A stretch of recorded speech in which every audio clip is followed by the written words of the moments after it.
My darlings, dearests, and dreamways, wherever the story finds you, I trust it finds you well. It's a lonely world that lives to only know itself, and yet, beneath the stars and high above, lonely worlds are waiting, when you'd only spare a thought to greet them. Many years ago, before the age of ego befell society and sent the human race into an eternal loop of obsessive self-gratification, people were curious. Curiosity was an instinct lacking in few that lived to see beyond a day. It was the key that set ideas to motion, opening doors by invention and desire. Indeed, when coupled with just a dash of imagination, curiosity could take the most unlikely of ingredients and turn them into something truly magical. A young man follows the sun as it creeps through the trees of a city park filled with people in May. He does so without a thought. The sun will be his guide, and with her he will enjoy an afternoon's curation beneath the spotlight. No intervention, just submissive appreciation. He strays off far beyond the path, pushing through shade and shrub, each corner a delightful surprise. With a stop, he spies a bloom of rhododendrons, so striking at a glance he could have been stood aside a small pink elephant basking in the glow. Pushing on and further still, his eyes fall to a tiny wooden bench waiting beneath the canopy, just for him. He sits for a while, swinging his feet back and forth, whistling along to the birds.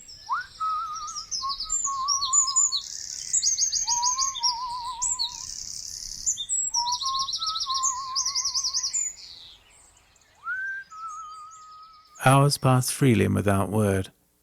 The night stirs and the young man offers to walk the sun home. The pair ride upon their shadows, setting minds to flight and enjoying the company. The sun was almost down when the young man said good night.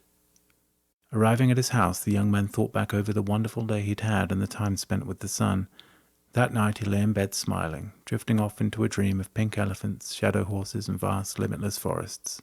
He was still smiling when the alarm bell rang. Chapter 1. A Visitor. In a small city-shy town stuck in the basin of the Chimney Valley, a lunch bell rings. The bell rings from the busying corridors of Bramble's Country Town School, the one and only school in the market town of Sparksworth. The school had once served as an orphanage, and before that a hospital set for casualties of the Great War.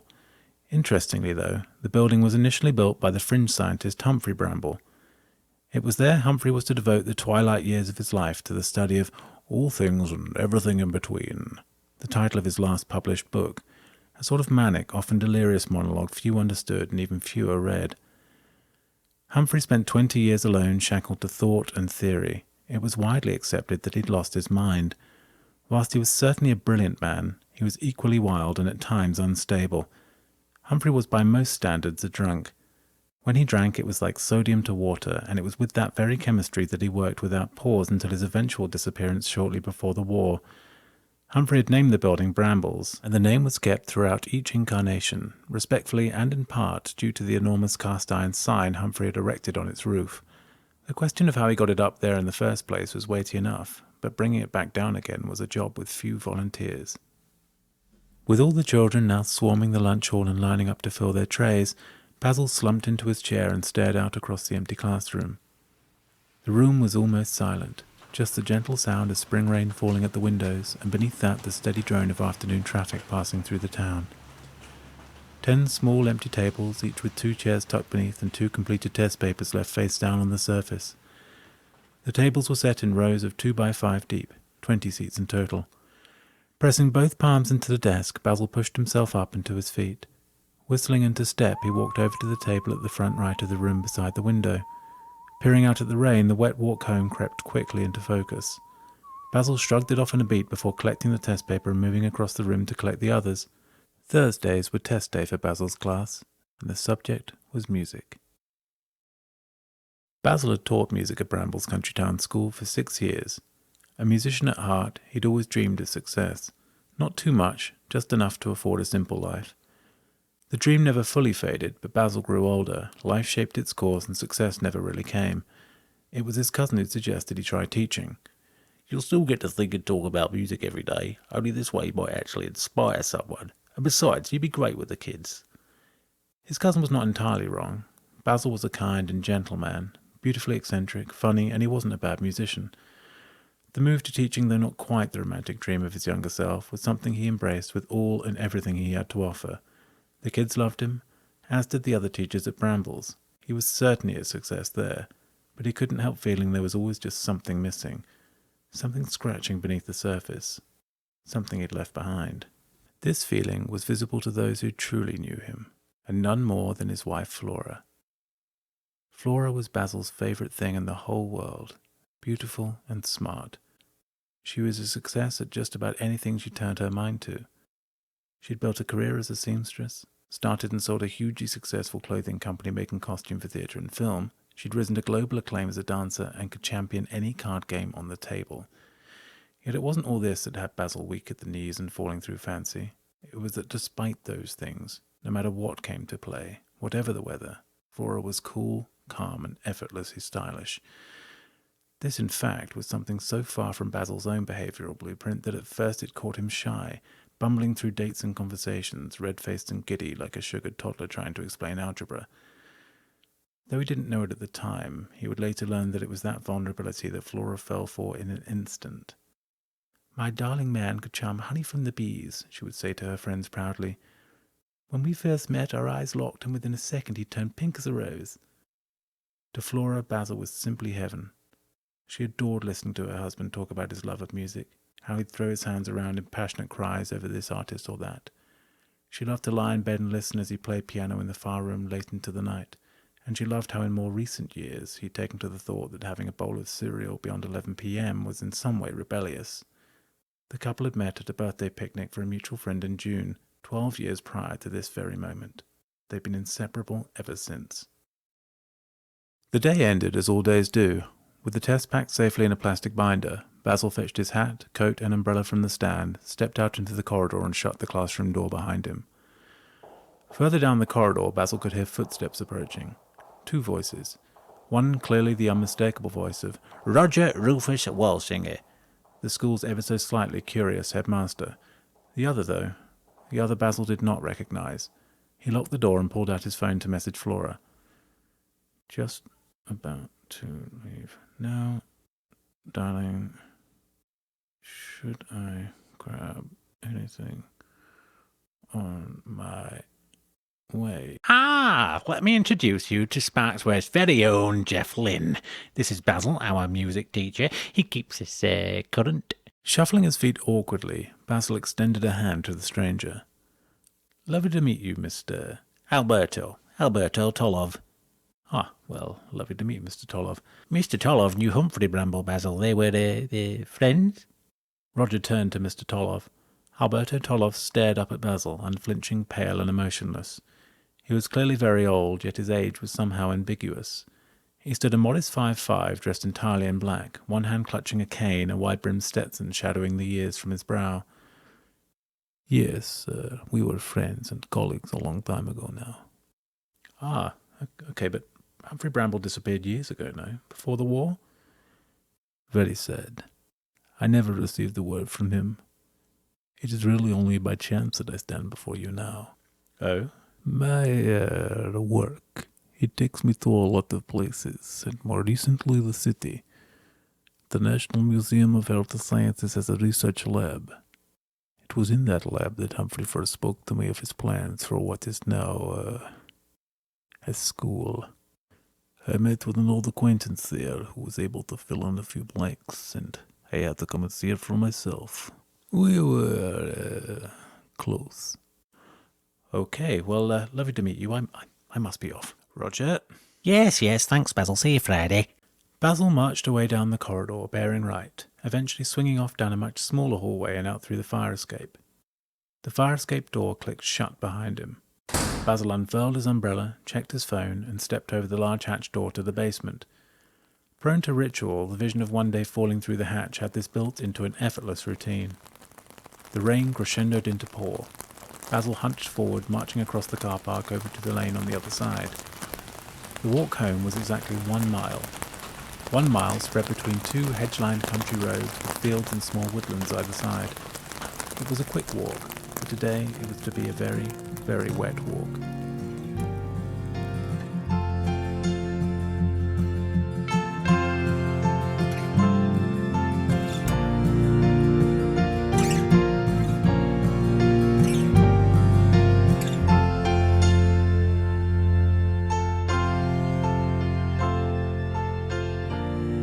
A comforting aroma whispered, "Smile, you're almost home." Basil was 1 block away and striding through the plume. Arriving at the front door, he closed his umbrella, slid it beneath his arm, and knocked twice. 1, 2, 3, 4 muffled bangs, and some steps later the door swung open. "My darling, good gracious, look at you. You're soaking. Look at your shoes. Come on now, darling, get inside. Dinner's ready." Flora ushered Basil in through the door, reaching for his wet hat as he passed by. A narrow hall led straight through to the kitchen, past a set of stairs, and beyond that, the living room. The couple had travelled pretty extensively over the years, and the combined inspiration could be seen tastefully communicated in the decor. Large Tibetan cabinets with landscape mural doors flush to the wall and stacked with pottery. Roadside artists from Budapest to Havana displayed in frame, punctuated in Polaroid memory and plants, candles, lanterns, Indian cushions with olive green velvet sofas, a whole lot of strange and wonderful instruments, distressed floorboards, Persian rugs, a log fire full of dry kindling, and a cat. Frank the cat. Frank the cat was named after the late great Frank Sinatra. He was grey from head to toe and deeply troubled. Also, the couple thought. You see, ever since he was a kitten, Frank had taken to just pushing things onto the floor. Cups, glasses, plates, or magazines, he did it with pretty much anything and seemingly without reason. Basil and Flora had tried everything to convey the irritation to Frank, hoping that he may grow out of it some day. Eventually, with all patience spent, the couple gave up. They took to sighing as Frank walked into a room this day or that, a sort of preemptive release to quash any outburst towards their feline housemate. Late at night, while the couple slept, Frank would often sit outside in the garden. With his eyes to the moon, he would plea, "O universe, power beyond my sight, some cruel spirit haunts my paw. I have no common tongue with which to impart this miserable affliction upon my family, and to them I am only rust. Please offer these people my story, so they may find their peace in me, as I have found in them." Poor old Frank the cat. He had a twitch and no way to excuse or convey the involuntary nature of these incidents. In his heart he knew the couple loved him dearly, regardless, but he couldn't bear being misunderstood, nor the obvious upset that it caused. Frank was sensitive like that. Flora set the silver, Basil poured the wine, and the couple sat to eat by candlelight. "I met this strange old man today." Roger was showing him around the school. Apparently he knew Humphrey Bramble. The scientist. Yeah, he was kind of creepy, and there was definitely something not quite right. How so? It's tough to name it specifically, just something reserved and secretive. Something not entirely honest. Did you ask Roger about him? I didn't have a chance, and anyway, you know Roger. He wouldn't know a pirate from a prince. He was busy showboating, reeling off his famous Brambles history lecture. I expect there must be money involved somewhere along the line. The pair chuckled softly into silence. "So, I have some news." Flora smiled, blushing as her eyes fixed on her husband. "You remember that project with my friend Lucy, bringing art to hospitals and care homes?" "Yes, of course."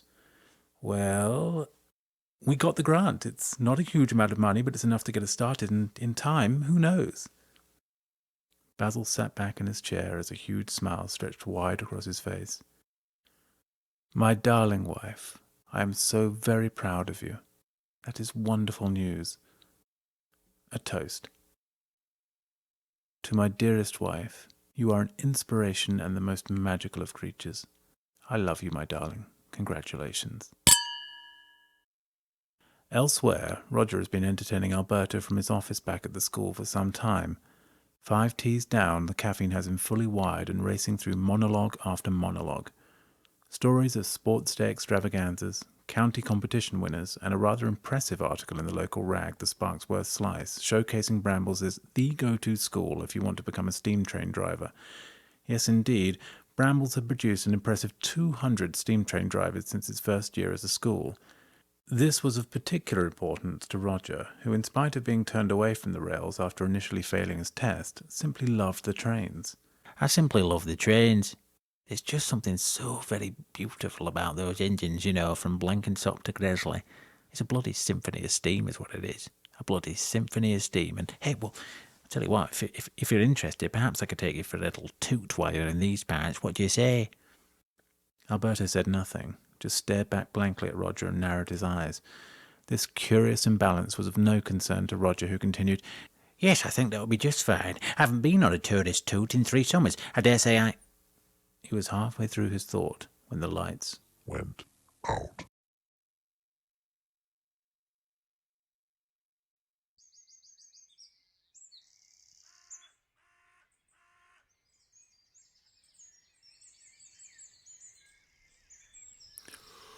Good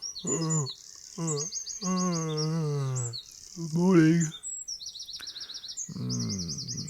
Good morning, darling. Did you sleep well? Like a bear, my love. You certainly sounded like a bear with all your night grumbles. I wondered for a moment if some rogue Winnie had done away with you and slipped in for the spoon.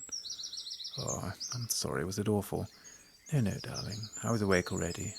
All the excitement of this grant and the project finally falling into place kept my mind terribly busy, that's all. Right. Coffee.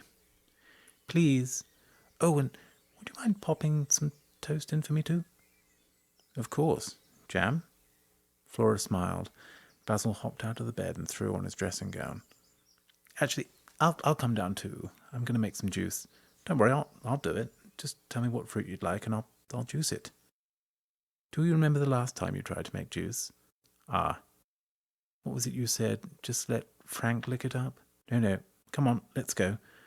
Flora sat up, slid her feet into her slippers, stepped into her gown, and the couple went downstairs to the kitchen. Basil measured out coffee beans while Flora busied herself at the fridge. Would you throw me the bread, darling? It's up there by the side of the fridge. Here you are. Wonderful, thank you. Basil pulled open the bread bag and Flora crept up behind him, wrapping her arms round his belly. Why isn't it staying down? Wait a sec, is it plugged in? Doesn't look like it, my darling. Look, see, the plug is hanging out. Frank must have yanked it. Ah, right. Basil pushed the plug back fully flush to the socket and tried the toaster a second time. What the hell?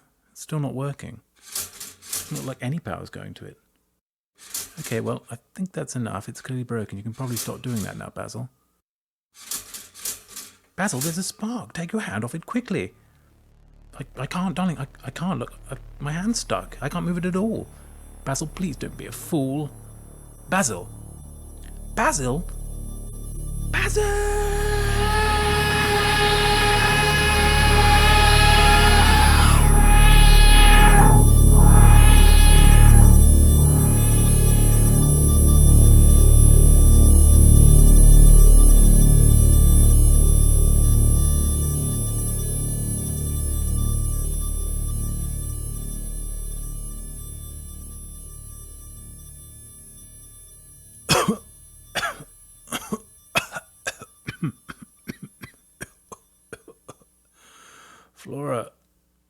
Flora, where are you?